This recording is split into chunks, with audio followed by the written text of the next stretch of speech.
香港有香港嘅淺水灣，珠海有珠海版嘅淺水灣。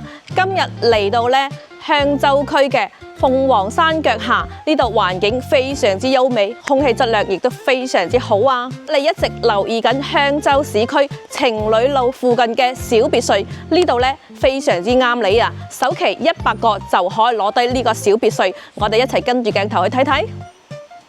咁我哋嘅別墅係分為上疊同埋下疊嘅。首先帶大家睇翻我哋嘅下疊，建築面積咧係240個平方，帶有前後花園嘅。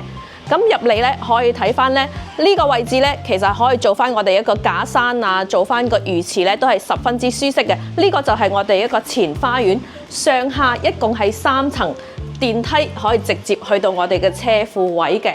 入到嚟呢邊可以見到南北對流，做咗半開放式嘅一個廚房啦。連接過嚟咧，呢邊就係我哋一個餐廳位，可以放翻一個長嘅7人餐台。咁連接過嚟呢部咧就係我哋私家電梯啦，可以去翻我哋嘅2樓同埋1樓同埋地下室嘅。上下疊咧佢係互不打擾，非常之安靜嘅。我哋呢個客廳咧，亦都十分之闊落，足足有50個平方俾到你嘅，喺度開 party， 空間感亦都係非常之唔錯噶。過翻嚟呢邊後花園咧，更加私密度高啊，亦都非常之舒適。一共做咗4房設計，1樓呢間房可以作為我哋嘅長輩房。咁電梯一出嚟咧，就可以直接去到我哋2樓。2樓做咗2個套間，私密性非常之唔錯噶。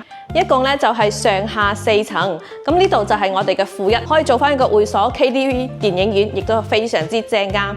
上疊咧就係220平方，上下3層，仲有私家露台俾你啊！可以見到咧呢一個戶型咧做咗南北對流，非常之舒適嘅。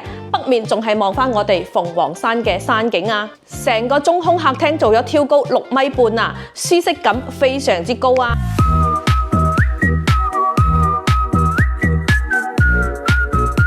依家我哋就上到嚟頂樓5樓啦，咁可以睇翻呢度超大一個私家露台，可以安排翻做翻一個溫泉池喺度泡池，亦都十分之舒適嘅。咁嚟翻我哋主人套間呢，呢邊哇空間亦都非常之舒適啊！咁而且仲帶有呢個獨立嘅私家陽台。